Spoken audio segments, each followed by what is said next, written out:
City Commission on December 4th. Welcome, everyone. The roll call, please. Epley. Here.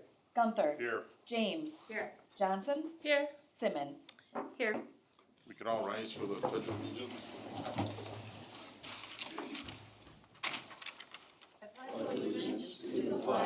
Of the United States of America, and to the republic for which it stands, one nation, under God, indivisible, with liberty and justice for all. Thank you.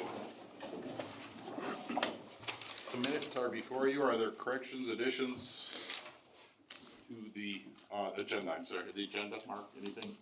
Nope, nothing new. Very good, thank you. The minutes from last meeting. Do I hear a motion? So moved. Support. And questions, additions, anything to the minutes? Anyone? All those in favor say aye. Aye. Opposed, the same. Motion carries. Special order of the day. Who's in charge, Mark? I think Detective Flory. Very good.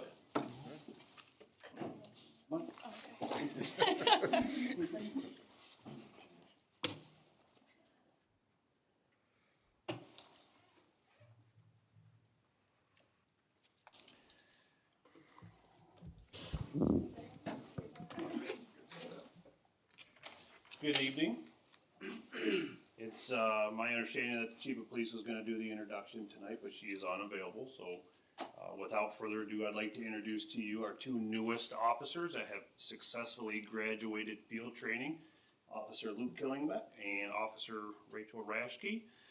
Both officers were the first two officers that the city had sponsored through a police academy and have undergone 16 weeks of field training and are currently assigned to road patrol.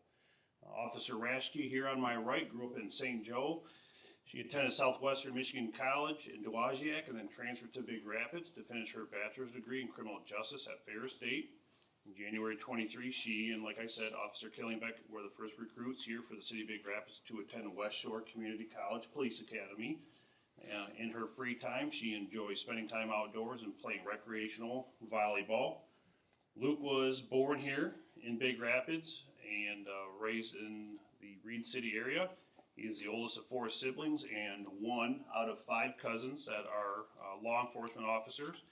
After graduating Ferris State University, he worked in healthcare for approximately 10 years before coming to the city of Big Rapids as a full-time firefighter. He realized that on the other side of the hallway, he wanted to be a police officer, and unfortunately left some people behind, but we're all family. Luke's wife, Rachel, is in the crowd with their 4-month-old son, Owen, and in his free time, he enjoys mowing the lawn and DIY projects around the house and scuba diving. Luke made mention that he is grateful for the opportunity given to him by the city and the chief of police to become a police officer and serve the citizens of Big Rapids. Thank you.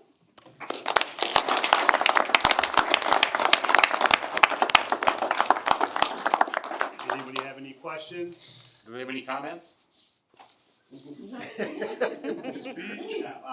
just reiterate what Detective Flory said. I am grateful for the opportunity provided by the city and the chief of police to have this. It's something I want to do for a long time and wasn't something at my age that I was going to provide for myself. So with the city's help, that was awesome to have this transition. So I am very grateful. Thank you. Thank you. Couldn't have said it better myself, maybe not the age thing, but. But thank you guys. Thank you. Thank you, Detective. Detective, I have heard that Ferris's Academy is expanding. I do not have any information on that. I know that their numbers are very low. Right. In my academy class in 2008, there's 48, and I think this year there's 9. And the issue that I know the chief has brought before the commission before is mostly all the recruits now, they're all sponsored. So when you have an agency that is willing to pay you an hourly rate plus your expenses through the academy, that makes, a freelance certifiable police officer just hard to come by now. So most of them are just being sponsored right off the bat. Thank you. You're welcome. Thank you for supporting your colleagues. And we're gonna have a long, tortuous meeting, so if you'd like to go, we're not insulted at all.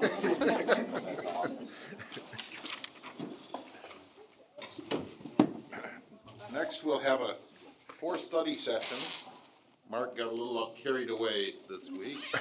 But we'll start with the first, which is Kelly, who we all know and love from Oh, the really? MDC. EDC. Oh, no, that's a MCDC. ECDC.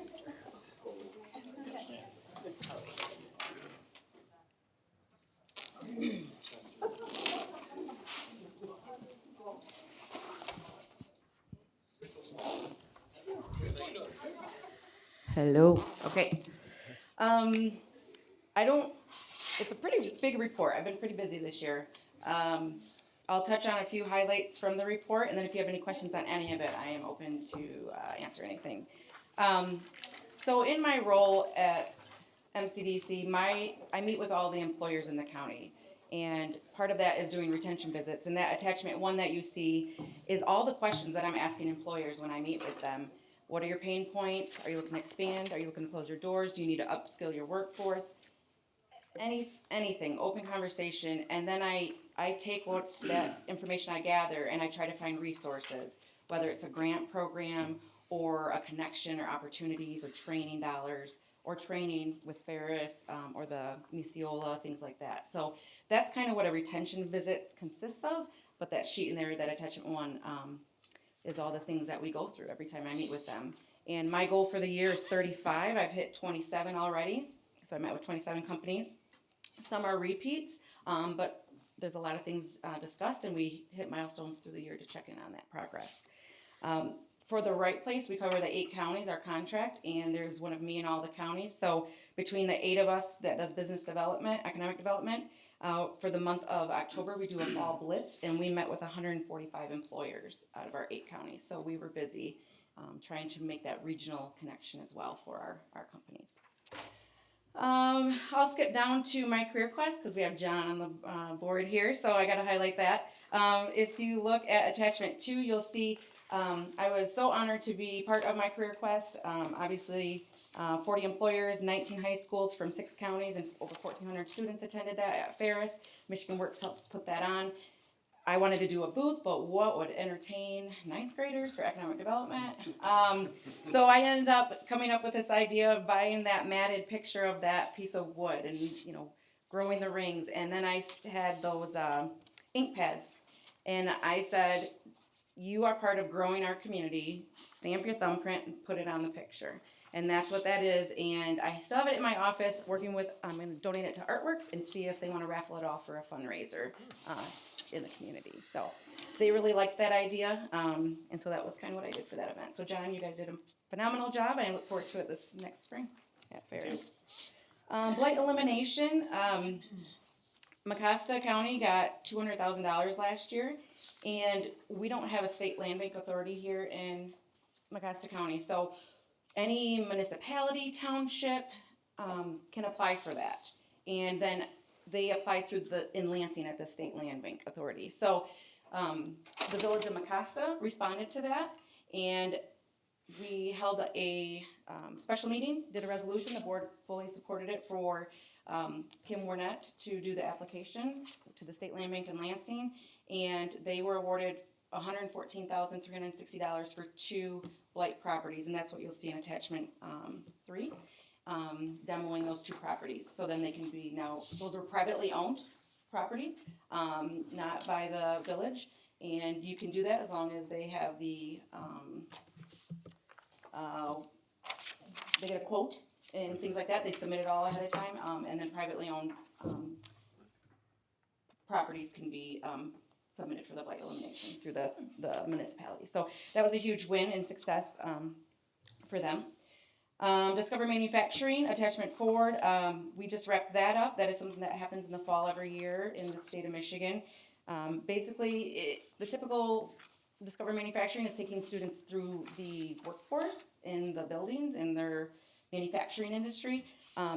Our county is pretty busy right now, and so we wanted to make it a little bit easier. We brought the manufacturers to Ferris, and Ferris hosted all those eighth graders through their rubber manufacturing, plastics, and welding programs. And we saw 388 eighth graders and 30 staff go through on 2 different days, and to show them that manufacturing isn't just a dirty manufacturing job. The technology and the new need for them and those skill sets are there. So that was very well received. Where'd they do that, Kelly? What's that? Where'd they do that one? Right at Fair State. No, did they do it in each department, or did they do it? Yeah, we did rotations. We split all the kids up in Okay. groups, and then we rotated through those. And then they got free lunch at the rec, which was really cool. Now that was funded, just so you know. So typically MEDC Region 4 has funding for Discover Manufacturing. That is going away as of next year. The goal when that started, I think it was 7 years ago, was to self-sustain and find a different revenue to support Discover Manufacturing funds.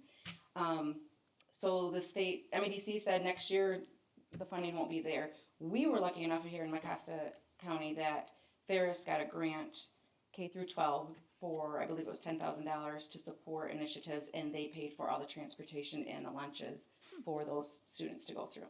So we have it already established for next year, which is amazing. So very excited about that.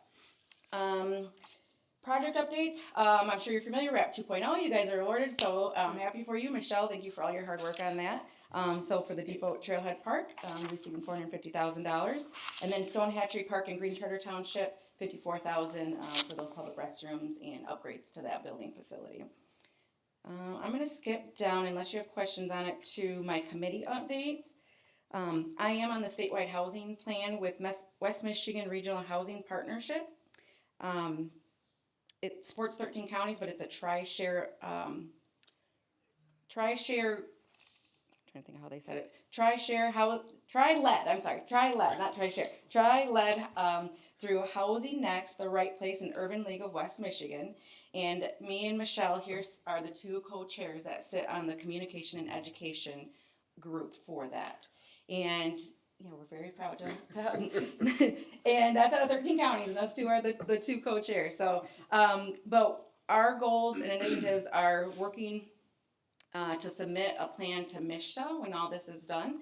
The 3 things that we're focusing, obviously, that we came up with in our group is increase awareness of and support housing statewide, build engagement and support from local leadership, and increase awareness for housing and service providers.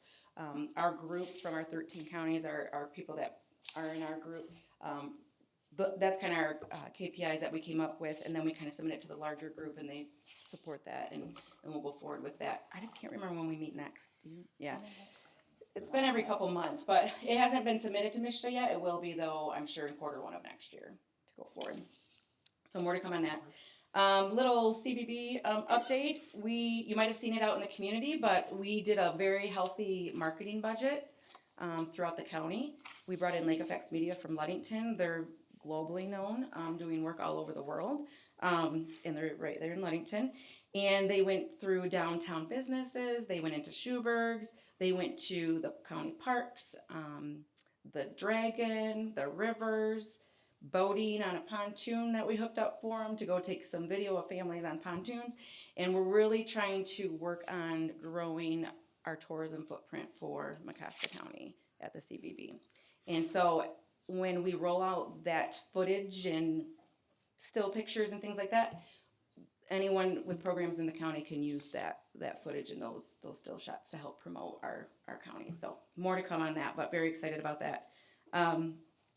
We are working and finalizing the job description for the new director that will take place. We believe that will roll out January 3rd. We're going to wait till after the holidays, it sounds like, and roll it out after the first of the year for applications. And then I'm happy to say, the mayor and Mark were able to come to our last meeting, and we will fully support the mayor's conference in 2024 with some funding and some in-kind support as well. And then hoping to bring back July fireworks, more to come on that. Hoping to be involved in that and make that happen for the city of Big Rapids next year. And then the next one is Coalition to Expand Childcare's supply in Western Michigan. I sit on that coalition as well. It covers Kent, Montcalm, Berry, Mecosta, and Ionia counties. And what we're doing right now is surveying employers and also parents and daycare providers and getting feedback on issues that they're seeing, maybe some zoning issues, some LARA qualifications, things like that. I had one daycare provider, not in our county, say at a meeting that I feel like a prisoner in my own home. I'm never going to be good enough because my counter height wasn't just right. Things like that make it so hard sometimes for those home daycare providers and things like that to have those. So really working on what the bare minimum is to be able to provide better services to tackle that. So more to come on that. And I'll go over to moving forward in 2024. At my September 29th MCDC Board of Directors meeting, we rolled out our new 3-year strategic plan for Mecosta County Development Corporation. We will implement it starting in January 24, once the board votes on it at our board meeting in December. The 3 objectives are right there, which are improve infrastructure to spur economic development, bolster housing options across the economic spectrum, expand support for efforts promoting tourism, increase opportunities for collaboration with Ferris State University, facilitate collaboration and partnership between various community organizations and municipal leaders in Mecosta County. If you have any feedback or anything you'd like to add on those objectives, email me, get a hold of me. We'd love any input that you have. And then I'm going to skip down to 2024 Ferris State University Workforce Development Summit. I sit on a committee with Gary Wadlowski, who is the Director of Corporate and Professional Development at Ferris, and meeting with President Pink and a few other professors over there. We are looking to put on a collaborative workforce development summit at Ferris in the spring. MCDC, Michigan Works West Central, and the Right Place in Ferris are all looking to kind of put that on, invite employers and employees from around the region to, again, see what the needs are, kind of like my retention visit questions, but really say, if you need this skill set for these people to come work for you, what is that? What does that look like? Can you hire an 18-year-old and then they know coming to your facility that the care at the end is they can get this training through a local Misiola, Ferris State for a certification, and then work up and have a career at that employer. So I presented at the counselors Career Tech Center meeting last Friday, the high school counselors for Mecosta County and Osceola County, and we asked if there's any trainings that you're providing that isn't through the Career Tech Center, that isn't dual enrollment, that isn't through Ferris State, any trainings or certifications or anything that you're providing to the students or their families in your communities. They're going to let me know, because we don't want to repeat what someone else is already doing. We want to fill the gaps. And President Pink said, I want to fill the gaps on how to keep people here, retain them. If the 18-year-old doesn't know what they want to do, but they start at this workplace and they know that there's a career path and support for them to get certification and funding perhaps through Michigan Works and different grant opportunities, that shows them that they don't always have to be the 4-year degree college-bound student if that doesn't work for them. So we're really trying to catch all aspects of talent, if you will. So very excited about that. Lots to come on that. I think that's going to be amazing. It's going to, like I said, the 6 counties. So Lake, Mecosta, and Osceola are the poorest in the state of Michigan. We are going to invite the other counties, Isabella, Newaygo, Montcalm, that touch that, so we can really make it a regional effect and strategy. So more to come on that. And then wrapping up with my board of directors, again, we meet 3 times a year. We have our board meeting coming up this Friday, and we're rolling out the strategic plan, that 3-year strategic plan, hopefully. So a little bit of what I got going on. Any questions? Ocean, is it coming? Oh, well, phase 1, obviously, that's 586 jobs, that they've got the property. And right now there's a lot of things happening behind the scenes that just take behind the scenes to make things come to fruition. So you might not see things being done, but it's actively working towards getting the contractors lined up, getting the architectural firms lined up, working through their permits with Eagle, all that stuff that we don't see action, but there's a lot happening behind the scenes. Thank you. Yep. Questions? Kelly, Mark, anything? Anyone? Looking forward to 2024. Can we get a copy of the strategic plan sent to Sure. us? Good idea. Yep, that's a great idea. They're gonna approve it on Friday, and then yes, once it's approved, I will send it your way. I figured that's why it wasn't attached, so. Maybe, but I like reading. I forgot. So I'll give you credit. Anyone else? Thanks, Kelly. You're coming up. Thank you. And we appreciate all your investment and contribution to MCDC. Next, our favorite subject, RRC. Miss Stinger. So I'm just here to kind of provide you an update to RRC, which is our Redevelopment Ready Community, which is actually a program that's run through the MEDC, as a way to get communities ready to be competitive for development. So we've been working on this. I don't know how long the city's been working on it, but it's been a while. So this year we've made some progress. We've started tracking our board education. So the first sheet you have is our board education. The blue is all the training that the city commission has done during your meetings. Orange is what my zoning board of appeals has done. Planning commission is yellow and the park commission is green. So all of our boards are getting a lot of training or update on items that are going on in the community, or just training on things that are going on in development planning world. So that's what that is. That's one of the things we're required to do by the RRC to be certified. What we still need to do is zoning language changes. So those are on hold right now because we have our master plan going on. And what our master plan we're hoping will do will give us some guidance into what the community wants as far as housing and development. So then we can work on our zoning ordinance after the master plan to put in language to achieve the guidance that the community is looking, or the development that the community is looking for. So we're kind of at a standstill with the RRC for a little bit, just until we get that master plan done, which hopefully by spring we should be able to move a little bit on our zoning ordinance changes. But I really don't know what they're gonna look like because we're still waiting for some results from the master plan. And then there's a list of annual items that we need to do to make sure that everything keeps going in the RRC fee schedule review. You guys did that at the beginning of the year. We will also be doing it at the beginning of this year, so in the next couple months. Joint meeting with the Plan Commission. We did not accomplish that in 23, but we will be accomplishing it in 24 between the master plan and zoning ordinance. There will be probably more than one joint meeting. We just finished creating our economic development strategy report, and that's been adopted. So that we don't have to create a new one every year, but we need to review it, see if there's changes we want to make to it. The training plan, that's why we're tracking it. Planning Commission annual report we did. We need to provide an update on public engagement activity.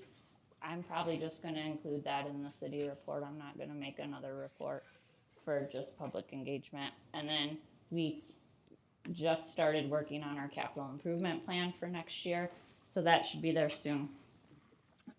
Two of the items that we did check off are included in your packet. One is the process. One of their checkpoints was having a friendly process for people to learn how to get appointed to boards, or what our board's about.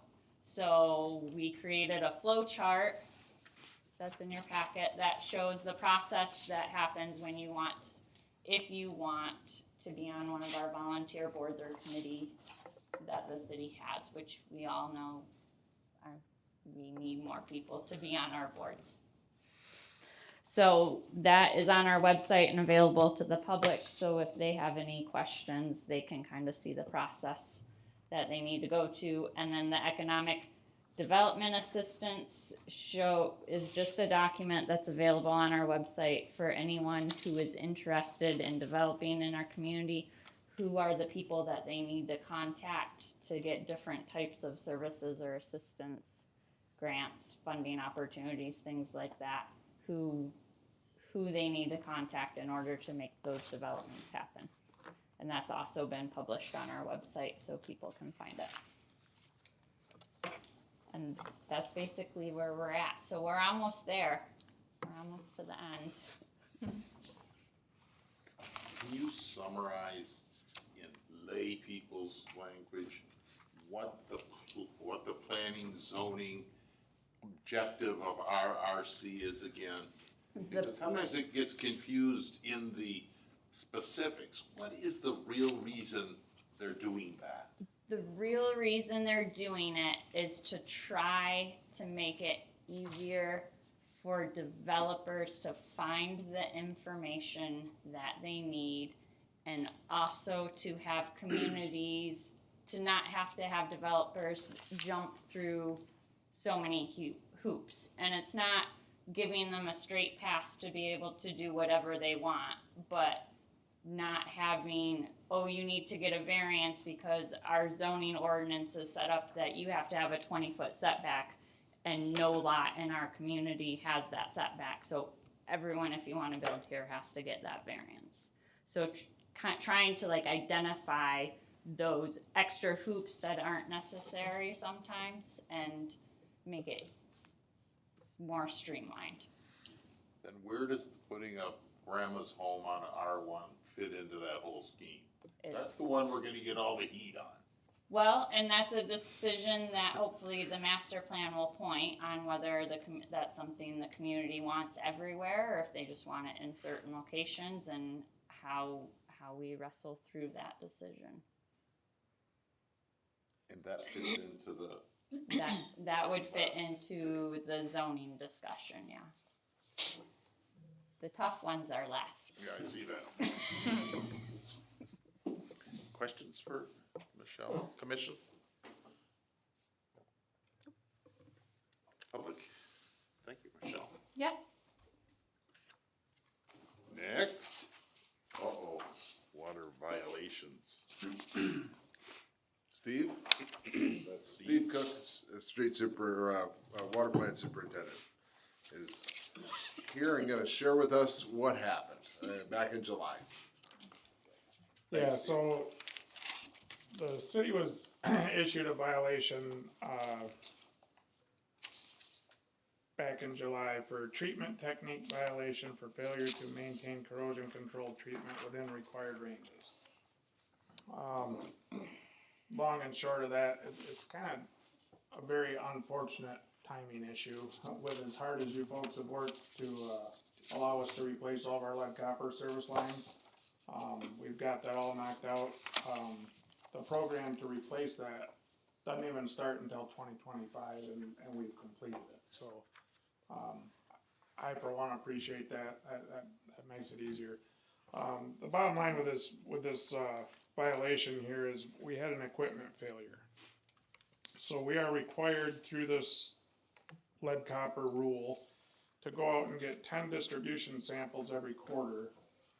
And they're supposed to be all over to represent the entire system, not just in one spot. And throughout the month of July, we took 4 samples on the 13th and 4 samples on the 14th, all of which were fine. On July 17th, we went out and got 3 samples to finish up our 10 for that quarter, and those 3 came back bad. By bad, the pH was low. Okay, and what these samples are, they're called water quality parameter samples, and we do these quarterly, like I said. We're required to do that, and they're looking for the corrosiveness of the water, because if the water's too corrosive, it can leach out the lead, right? And so that's what they're looking for. Our pH probe failed, and it dropped us below. I made an error. I literally everything that we do over there, we have to document, okay? And so I did the same with this. Well, then I learned through this whole process that there's a 10-day lenient thing. I didn't know about that. I missed it. It's in the letter. I memorized the range where it's supposed to be. I knew it was out of range, so did the operator. He came to me. We ordered a new probe. It came in. We've since taken samples, and they came back great. The good news, I guess, if there is any on this, we do have a pH probe that's in the plant at all times, and we measure our pH there through our, our process each week, and the pH never varied. We have a pH meter that runs continuously on our State Street booster station, and that as well was very accurate and didn't vary. We were very comfortable with the fact that the community was safe and that the probe was the problem. But unfortunately, that's not how the state sees it. So we did, as part of our job, I guess, trying to alert the community before the letter went out. We got a hold of our contingency plan and looked through there at the big players in the community, the hospital, the schools, the kidney dialysis center, folks like that we wanted to let know that this letter was coming. Schools could obviously get phone calls from concerned parents, and as they should. And we just let them know what happened, why it happened, what we did to correct it, and tried to ease that. In doing that, when I contacted the kidney dialysis place, the gentleman I talked to there kind of chuckled a little bit, and he said, "Your pH never varied." So, because they watch that too. So again, confident that the public was never in any harm or any thing. Our process never changed. Our treatment never changed. We had a bad probe. So I don't generally do this forum of speaking. So if I missed anything or confused There's anybody, no fine involved, is that right, Steve? there is not. However, there is a cost. They've indicated this by the state has indicated that they're going to set us back to doing more lead copper sampling. The water quality parameters, we own the equipment to do that, so it's just time. I see. We'll be fine with that. There is a charge for our lead copper because we can't do that in-house, so we send those in.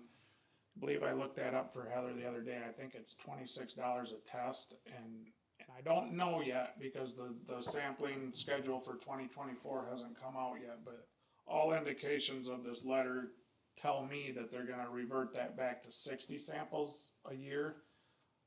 Presently, we've got it down to 30 samples a year, so we're gonna have to do 30 more, I believe, and that's $26 times 30, so there is a small cost, but it's not a fine, no. Questions from commissioners for Mr. Cook? Mark? I gotta think of how to word this. So we only rely on one human being in the world to know the rules of the water thing? So if Steve doesn't catch it, then nobody else in the world knows? I mean, that seems like not, what if he drops dead or whatever? That's a valid question, Mayor. I hadn't really thought down those lines. I mean, we have folks licensed in the water distribution system. I don't know if they would have any reason to know those parameters. I mean, we have water plant operators. The duplication of that, the detailed knowledge of the reporting. Steve, you want to comment on that? It's a good question, is what it is. It is. It's a very good question. There could be other things that Sure, right now all yeah. through the city that I do feel, Mayor, that this was my responsibility. Sure, I got that. You explained that. We go through and, you know, I mean, so many changes have happened, and I'm not making excuses, but it's a fact that things are constantly changing in the water industry, and for good reasons. And I saw this letter, I memorized where the pH range had to be, and I caught the fact that it was out, and so did my lead operator, by the way. And we immediately ordered a new probe. You know, I did not remember reading about the 10-day thing, so I'm not sure it matters, because by the time we got the new probe, it was probably over 10 days anyway, to be honest with you. However, you know, we learn from our mistakes, and we now own 2 probes. So the letter that we have to send out, who bargained that letter and what to say in the letter? You mark in, Steve, or you in the state, or who? Not Mark. The state Yeah, sent there us was- one that we, quite frankly, didn't like. Because, well, I don't like the present one very well. I'm not a fan either. I'm not really a fan either, because, but It doesn't say what happened. well, That was my It question, does, Mayor, it exactly. doesn't explain. it does, but unfortunately, because I put it in the first paragraph what happened, and then they red taped that and sent it back to us, and so now it's down on the bottom where it says what happens, but They won't get that far. You know as well as I do, they're gonna read the first thing and dial the phone and throw the thing away, so. You know, and I guess that's, Heather actually came up with the idea of getting a hold of our folks on the contingency plan, and I thought that was a great idea, so we followed through on that, and that's why, is because unfortunately, I don't believe a lot of people are gonna read that far into the letter, you know, but we did try to reword it, we sent it back to the state, and they said, no, it's gotta be this way, and then they sent it back, and so that's where we're at. They kind of dictated what we had to say and when, Right. that type of a thing. So it did come from them. Kathy, how are you gonna report this one? Think on it a while, man. It's weird, isn't it? Cause it was safe, always safe. That's the important thing. Yeah. It was never not safe. Yeah. Anybody have comments? Karen? Your question was That's it. directly related to my question. Yeah. I apologize, sir. Glad I'm not you.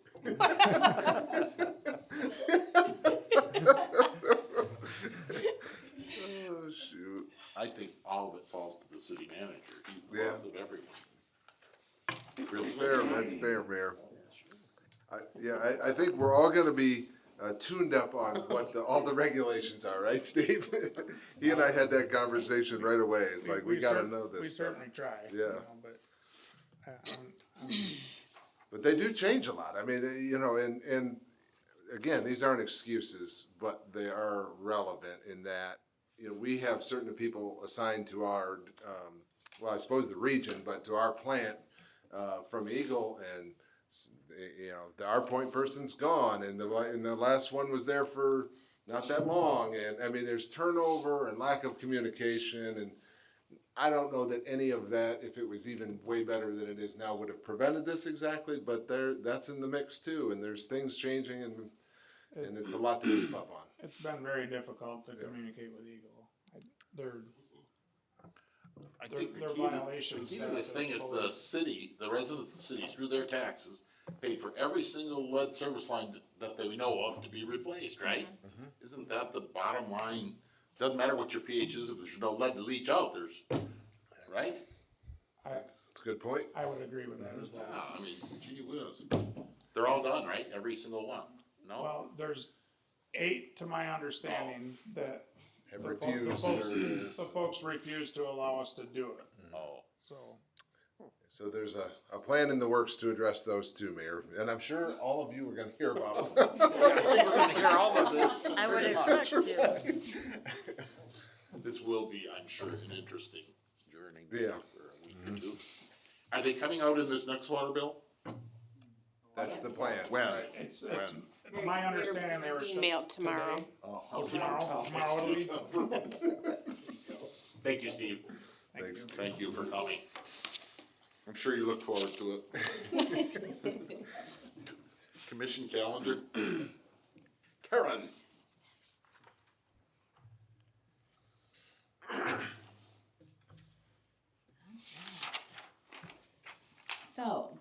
2024 is rapidly approaching, and we will be coming to you the first meeting in January to present the meeting schedule for the year. With that said, we have to decide on meeting dates for January and February, because those are obviously right away, and we have some holidays. So both of our January meetings, can you guys hear me? Yes. And can you see me? No. Can you see me? No. So both of our January meetings fall on holidays. The first one is actually January 1st is our first meeting, and City Hall's closed that Monday and Tuesday, which would push that meeting to Wednesday. So we're actually proposing that we move that meeting to January 8th. Okay? The next meeting falls on January 15th, and we are closed in observance of Martin Luther King Day. So we are proposing to move that to January 22nd, just to stay consistent with Monday meeting schedules. Does that make sense? Want to deal with that one first, Sure. Commission? Is there a motion to approve moving the meetings to the 8th and 22nd? You don't need a motion, I just need, Well, Go ahead. it'll get done. I mean, you're gonna have to approve it anyway, your first January meeting, so, But they want to know if that's okay with us. yeah, I mean, you can direct them, I guess. Have a vote on anything. You can. You can. If you want to, you can do a motion. Tammy's gonna get after it, I can. no, we don't have to have a motion for this. You truly don't. You just need to direct me what you prefer, and then we'll come to you in Then I January. guess everyone has to speak how they feel. Yes, Or we could vote. whatever you want. Go ahead, Support. tell them how you feel. I support. There you go, motion. I'm good with it. Okay, Yeah, that works for me as well. No conflicts here. okay. All right, thank you. So the next one, I gave you guys a little handy dandy calendar. The presidential primary is on February 27th. This is a federal election, which means we have to do 9-day early voting here, okay? You all know we have 3 precincts in the city of Big Rapids. For those 9 days, we're gonna combine those to have 1 precinct, which will be housed here at City Hall, City Commission Room, okay? That meeting date, which is scheduled to be February 19th, falls right within those 9 days, okay? We are asking to move that meeting up to February 12th. Okay? Elections, I will say, we live in a fishbowl, okay? My concern with keeping the meeting on the 19th is perception. Now, I will say, tabulators, ballots, everything that needs to be locked up will be under lock and key and secure. But this room will be set up as a precinct. You will have tables, you'll have voting booths, there will be no chairs, tables that aren't tabulators, things of that nature. So we can share the space. That's up to you if you choose to or not. It worries me a little bit to have people in and out of here when that is gonna be set up like that. Just because even though we know it's secure, I don't wanna give people the opportunity to maybe think that it's not. So, any One questions? tabulator for this one, I've heard. It is 1 tabulator, yeah, and we can, this is an all-day thing too, so What time does that close that day? it closes at 4:30. So can we 4:30. pull everything out? It just has to be reset up for the next morning. Because it opens right up again from 8 AM, so. It's up to you, we can share the space, but I am asking if we do, that we make sure that, we're gonna need help, honestly. So, to tear it Comments from down. commissioners? So is the proposal that we have only one meeting or that we have meetings on the 5th and the 12th? They would be back to back in February then. Okay, okay. Yeah, they would be 5 and 12.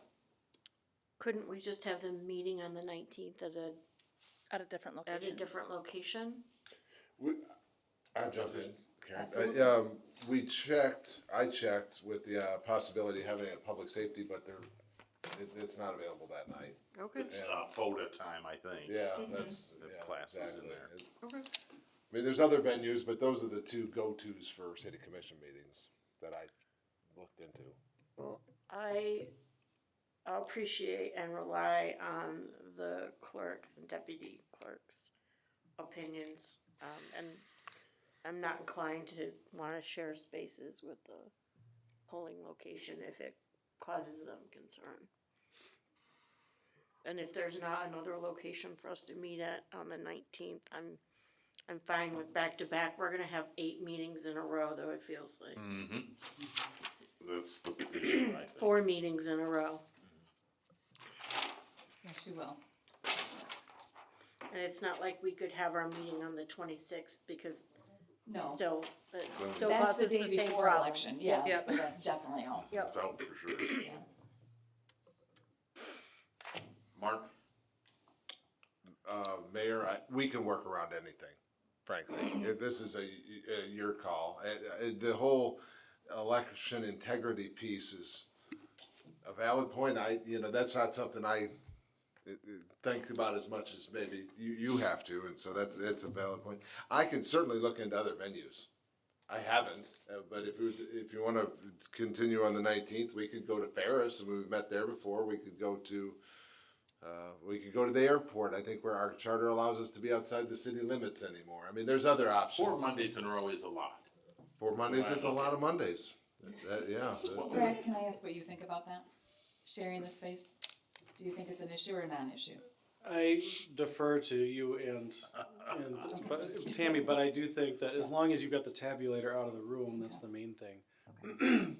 If you've got, all that would be in here would be chairs and tables, right? And Well, the table, yeah, it'll be set up as a precinct and we can modify that. I I mean, just wanna make sure that there's no, more of my concern there is as long as you got the tabulator out security wise, I'm comfortable with that, but Okay. the issue is gonna be then if we've got people coming in for whatever is on the agenda of that meeting, that we're gonna have these big election things, that's not Collapsing. concern. Yes. Right. Yep. And it's gonna be disruptive to people being able to see or talk to the commission, so.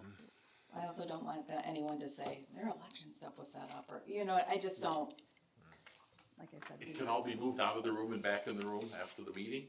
You can move it out, can you? It's legal. Yeah. You're gonna help out, Mayor? Labor What's intensive. Are you gonna help? Sure. It's a lot of work, right. I don't wanna do 4 Mondays in a row. Well, let me ask a question. Why do Please we, do, Lorraine. well, why do we have to have the strategic planning on the 29th of January? Yeah. Why can't we That's a valid point. move don't- that we so don't that we have to don't have- have 4 meetings in a row? There's nothing magic about January 29th other than from a staff perspective, the earlier the better. We want your input as we do the budget. That's the bottom line. But doesn't mean it has to be that day. It could be a different Yeah, day. but the budget goes on in January, February, Yes, March, it does. April, and May, so Yes, it does. it's, moving it.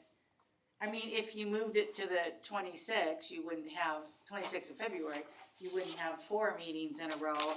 You would just end up with 2 meetings in a row. So you'd have one on the 26th and then the 4th of March, if my numbers are right, 1, 2, 3, 4. I will say, if you had it on the 26th, Tammy would not be able to be there, and this room would not be able to be used. Yes, that's correct. Or public safety, That's the for that matter, cause that's Because precinct it's 2. before Oh, it's the election. night before the It election. is the night Right. before the primary. Well, move it into March, beginning of March or something.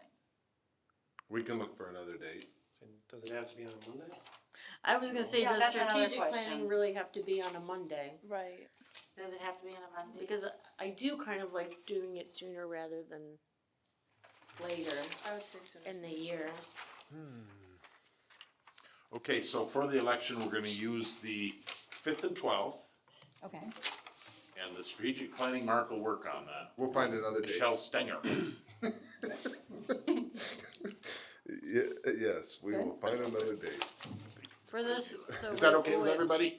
So say that one more time, the We'll- strategic planning, we will That's We're gonna gonna be work on it. proposed. work on a date. But and we're gonna then- do our meetings on the 5th and 12th. Yeah. Anybody object? In February? February. Yes. All right, there you have it. Thank you You very got much. just what you wanted. Thank you, I appreciate it. Tammy will be very happy. She will. Absolutely. Thank God. Next, public comment, related to things on the agenda. Anyone? Mr. Vogel? Nothing here, Mary. Alrighty. Resolution appointing to the West Michigan Regional Planning Commission. We did this a little while ago to cover from November and December. Now we're doing it for the next, how many years, Mark? Every year? Every year, it's Yeah, annual. Every year, okay. And is the person appointed before interested in the position? Absolutely. Okay. Your motion to appoint Karen Simmon to the West Michigan Regional Planning Commission. So moved. Support. Motion and a second. Is there discussion? Hearing none. Do we need a roll call for that? No. All in favor, say aye. You have to do a roll call for that. And I need to abstain, Still on a right? Or learning no? curve. He's still Why? on. It's a resolution, I do have to do Why that. would you need a roll call for, who goes to the West Michigan Mr. B Because it's conference? an official Am I resolution. supposed to abstain or am I fine? No, you can vote. I think you, Okay. yeah, I think you're fine. I can cover. You can vote for yourself. Go ahead. Okay, Epley? Yes. True. Gunther? Yes. James? Yes. Johnson? Yes. Simmon? Yes, Very good. Have a good meeting. thank you. Have several meetings. We will. Resolution authorizing the deer call. Mayor, I'll tackle this one and happy to answer any questions. We have a slight alteration to the agreement as it was presented to you, just correcting the dates. This is, we're, for the first time, looking for a 3-year agreement. We've historically done these every year. Commissioner or Chief Haynes does a survey, which I think is really helpful. She's done it maybe 2 or 3 previous years. I believe there's all 30-some respondents. Overwhelmingly, this community wants the deer call. For those of us who live in almost anywhere in town, interact with deer lots of times in a negative way, and there's more deer than ever. There's less hunters. Hunters are taking less deer, and that has impacted our community. So we choose to work, or recommend working with the USDA Wildlife Division. They do things differently than I as a hunter could do, our police officers could do. They are able to use suppressed weapons, so it's not loud. They are able to hunt at night, in elevated platforms, over baited stations, all of which translate into people not being a part of or coming into contact with wounded deer or hunters or those types of things, or having an animal that was wounded run through their yard. Some of those types of things happened to us in the past before we had this way. The downside of doing this is it costs a lot of money. And Commissioner James, when I met with her today, asked a good question about, well, why is it 19,000? Because it was 19,000, almost a very similar number last year. Really almost the same that the commission authorized, but why did we budget $12,000? It was 13 last year, wasn't it? No, what we approved was almost the very same number.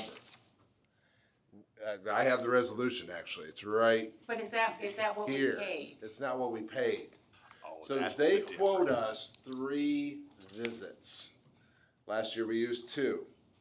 And I think we wanna use 2. The problem is you don't know what you're gonna get with 2. It's, could be inclement weather, try to avoid all those kinds of things, but something could happen that it didn't go that well and you didn't get very many, but, so we kind of build in an extra date, but hopefully we can only use 2. Last year we got 50.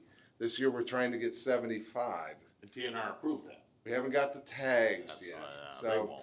so there's some variables that we're gonna work through. Hopefully we can do 2 visits. We were able to get 50 last year. And hopefully we can get more. Hopefully the DNR allows us to get more, all those kinds of things. But this is something that the community supports. Staff, all involved, think it's the best way to do it. The downside is it's expensive. But we're gonna do everything we can to keep it much under the 19,900. So hopefully we're more in the 12, or if you divide that by 3, that's sort of where you're at if you do. And that's 2 what visits. happened last year. That's what happened last year. Yes. I would like to see you try to get, because it wasn't budgeted to the 19, it was only budgeted to the 12. Yeah. To not take it out of fund balance, either find it in the public Okay. safety budget or police budget, much to their dismay, but, or somewhere else in the general fund. I mean, we've got a few months to go before we get to the end of the fiscal year. I just think we need to stay contained. for right now. Valid point and, message received. Carla and I and Chief Haynes will make that happen. Most people do put a little fluff in their budgets, if I remember, No. unless they've all. Yeah, depends on. Is there a cost benefit for locking in for 3 years versus There doing wasn't. year by year? There's the escalator in there, I In don't fact, it know. went up each year. Yeah, I don't know that there's a cost benefit. Okay. What if like Jonathan and I put on some of the gear, you know, could we save a little money? Well, that would be wild.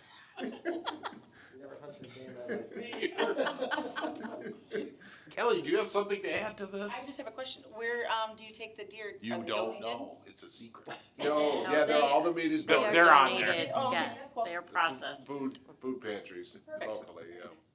Would you like some? maybe? No, I hunt. I'm good. Who put the graphic together that's in our packet? The one with the deer on it? Yeah, I think please say Michelle that, Stinger did. It's not me. say that the government put that together. You don't, I don't, I'm assuming, does What anybody here didn't you know? like I don't about know. it? Yeah, what don't you like The little about it? deer laying There's a there? little deer on there. They shoot them laying down, standing, anywhere. They use baby deer, that's good. Well, you can't tell that's a baby, but yeah. This is getting bad. Oh, this is getting bad. It was a simple question. But what is the reason that you questioned it? Because they look so cute, or? Yeah, he didn't have to put X's. You- Bambi on there. Next, if we do this again, maybe X's instead of deer graphics, I think is what. Or antlers, one of the two. It was that they were dull. Okay, is there a motion to approve? So moved. Support. A motion and support, and Karen wants a roll call vote. I do. James, Yes. Johnson, Yes. Simmon, Yes, Epley, Yes. Gunther. Yes. Mutual aid agreement, Mark? with Yes, Township. so this one is simple. It comes as a request from the state. Our fire departments are inspected. And mutual aid agreements that we have with every other operating department in the county, the state cares how the wording is, okay? It doesn't seem like they would, but they do. And they don't, in history and the operations of the department, they consider rescue calls most of the time medical calls. Well, the state wants them to be medical, not rescue. So that's the language change.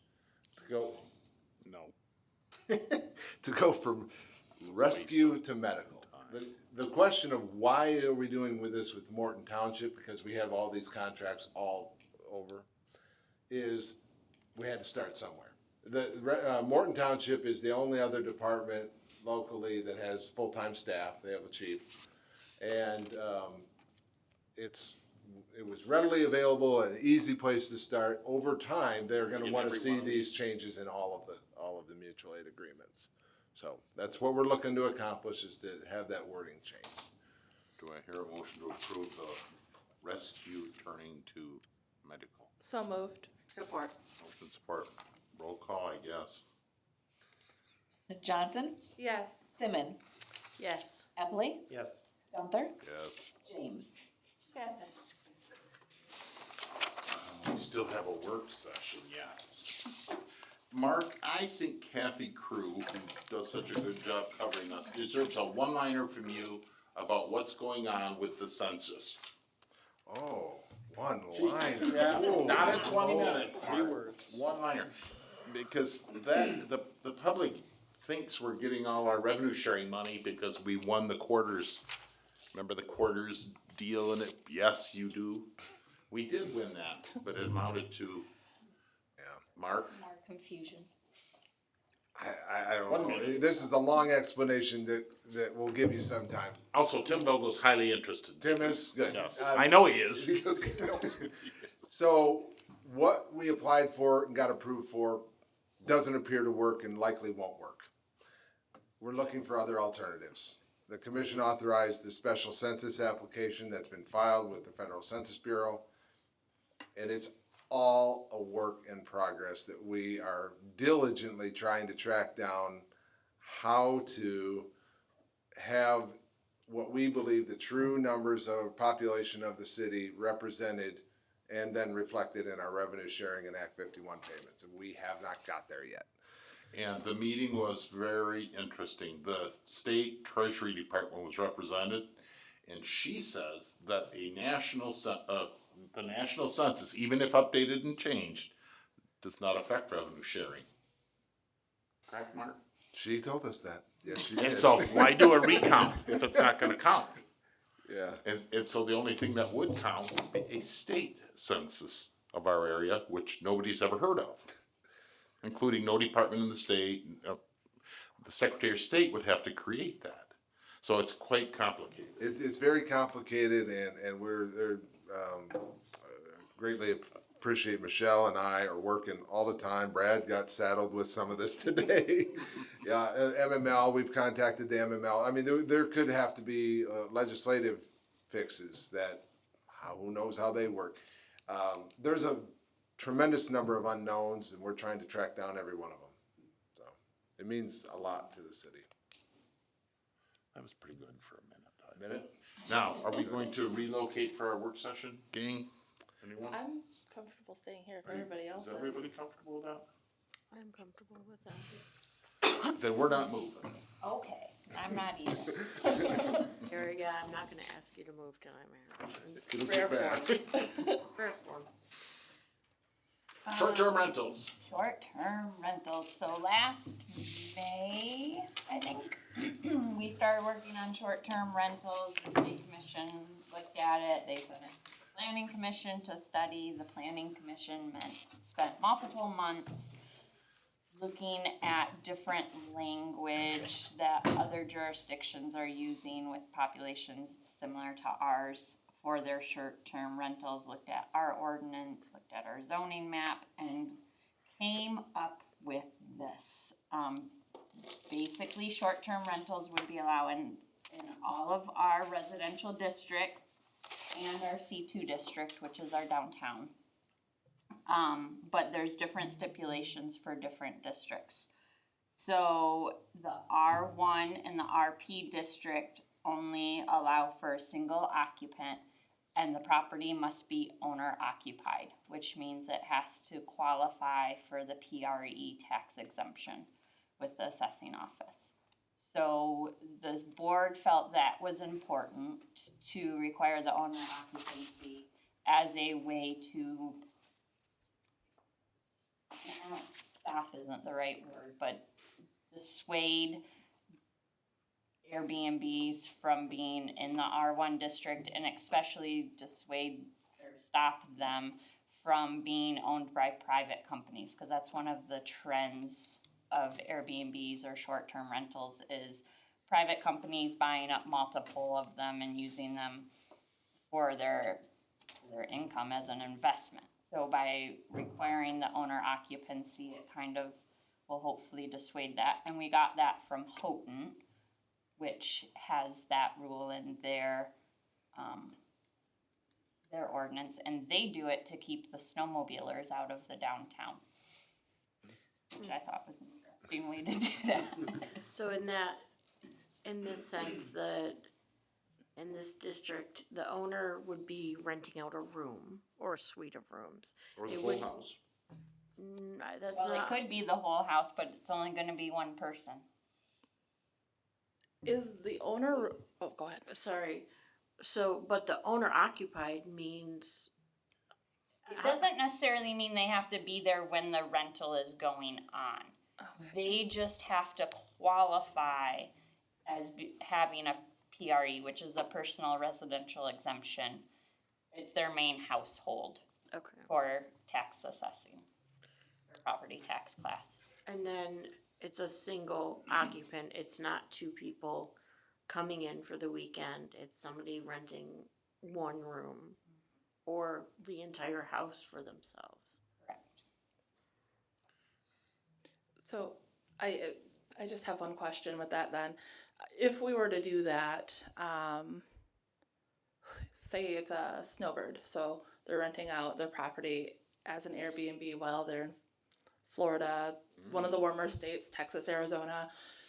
Who is can you refresh my memory about the designation of a property manager, like for rental properties? How would that impact? So our ordinance, earlier this year, we changed, we're gonna run it right, just like we run our rental ordinance now. So it's gonna be run, we're gonna do inspections of them, they have to get certificates every year, just like all of our other rentals.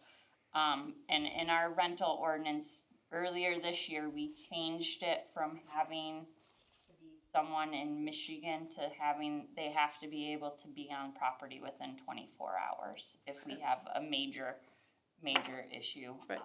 But we would have contact information for someone to respond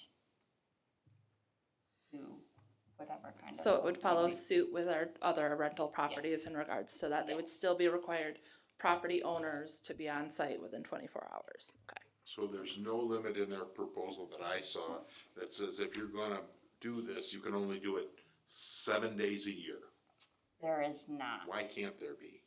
I think it's getting back to what Amanda said. They go to Florida for 3 months, they could rent it out every day for 3 months, and then it's a rental in your neighborhood. Frankly, that would be almost impossible to track.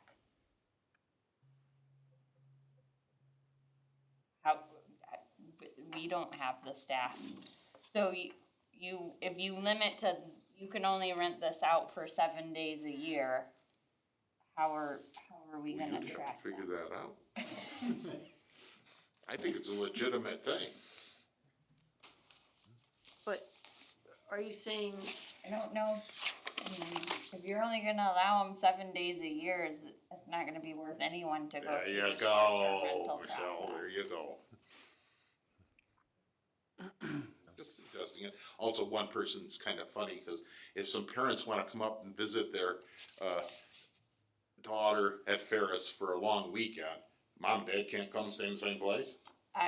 Yes, I would agree. I liked the two people. Two The people board makes went with the one person because our current ordinance for a regular rental allows for one extra occupant on the property. no, So that's why the so it's the board, supplemental, okay. it's the You're gonna have- supplemental You occupant. okay. Who's gonna, I so you're backdooring that one, but you won't take mine for so many days. I went with what my board, this is my board's, what they approved. I think that restricts, What they approve. You don't have to The approve. planning commission also added in 4 there that any short-term rental, the city's gonna send out a notice to every property owner within 300 feet, notifying them that it's a short-term rental permit, so that if there's an issue, they can call. people will be on alert. It's gonna be. Tim, you're on that planning commission now, what do you think? Yes. What do you think?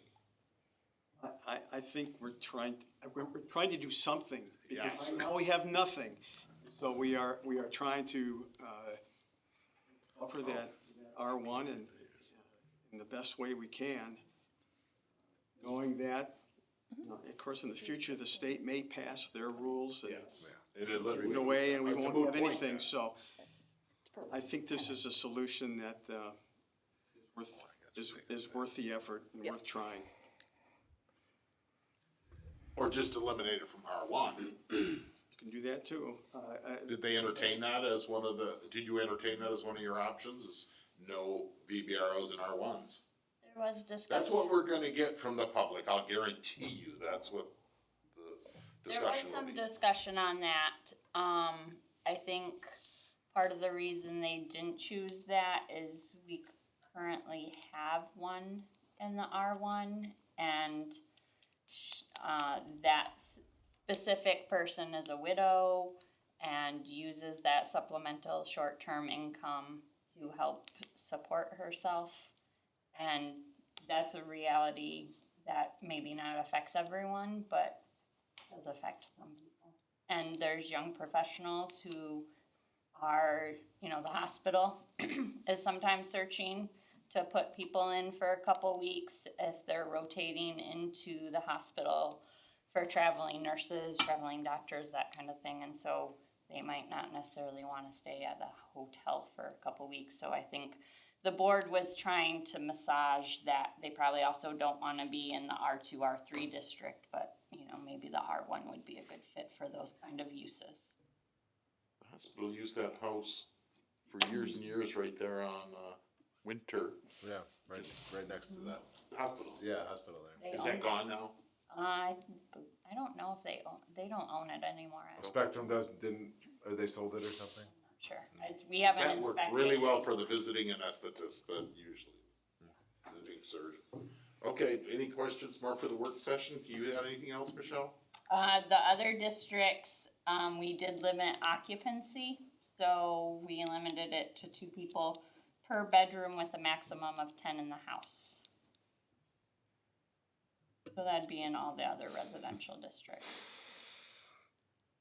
That's a good party, 10 in the house, isn't it? Well, With only all if their they have visitors 5 and 20? bedrooms. Ooh.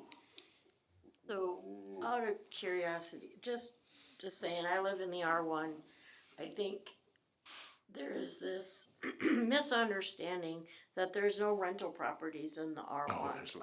At the end of the day, anybody that lives in the R1 that owns their home can rent it out to one family and a supplemental occupant. Do people skirt around this all the time? Absolutely. So, just because we don't want a rental property in the R1 doesn't mean that that's even within the parameter of doing. Short-term rental's different than long-term rental, in my opinion. You know, they just come in and out and in and out and. I think that's why the limitation of the 1 and the limitation of the PRE requirement was so important in the R1, because it kind of limits, when you think of short-term rentals, you think of like, oh, they're going on vacation for a week and it's gonna be loud and annoying and they're gonna drive me nuts. Where with this limitation in the R1, you're kind of taking that out of the equation. That's not the people you're attracting to stay in the R1 district. Except in Karen's example, that's not homesteaded. That wouldn't be homestead. Here's my other problem is this perception that all renters are bad people and that we shouldn't have anybody renting anywhere and any time. And I don't believe that to be the case either. It's not what we're talking about with short-term rentals, but when we talk about people in the public being upset with something like this, I still think, and it goes back to the redevelopment ready community, so there has to be some sort of education of the public with regards to what our ordinances include, what the master plan is, what rezoning actually means. And this, it's got it, whether or not people want to be educated or want to learn is a different thing. But the more transparent we are about how things are right now versus what we're changing them to is the best bet in my mind. Please. Add something? You know, I meet with a lot of companies and developers outside of our county, and they want a walkable downtown. And there's really nowhere to stay in downtown, but I think it is a good start, like Mr. Vogel said here, to see where it goes on a limited amount of people. They want the walkable town. They want to see the shops and things. They don't want to stay out on Perry Avenue by Walmart. It's a step in trying to get people to stay downtown. Something, just a bigger picture. How do you bring those people to stay and want to stay walkable downtown? What does that look like? And this would authorize in the C2 district, so all the, I mean, there could be, you know, above downtown buildings, things like that, short-term rentals. Other questions regarding short-term rentals? What's the scheduling thought for you, Michelle? I'm thinking we put it in the newsletter, probably in the next newsletter, and then have it in adoption in January. So you've had your public hearings. We've had our public hearings. Were they attended pretty well for? We had 3 people in attendance, I think. So I think if it goes in the newsletter, it has to be published when that is, not just out on the bulletin board. You know, so people need to Right. know in the letter you sent out that this is the public hearing. No sense having one if the people don't know to have it. Anything else, Michelle? Other business for the good of the city? Mayor, one quick thing. Christmas party, staff, you wanna talk about that, Karen, please? Sure. The holiday Christmas luncheon is Wednesday, December 13th, which is next Wednesday. It will be at the Fire Bay, at Public Safety, 11:30. Thank you. Join us for lunch. Very good. Anyone else? We're adjourned. Did you get a chance to look at that?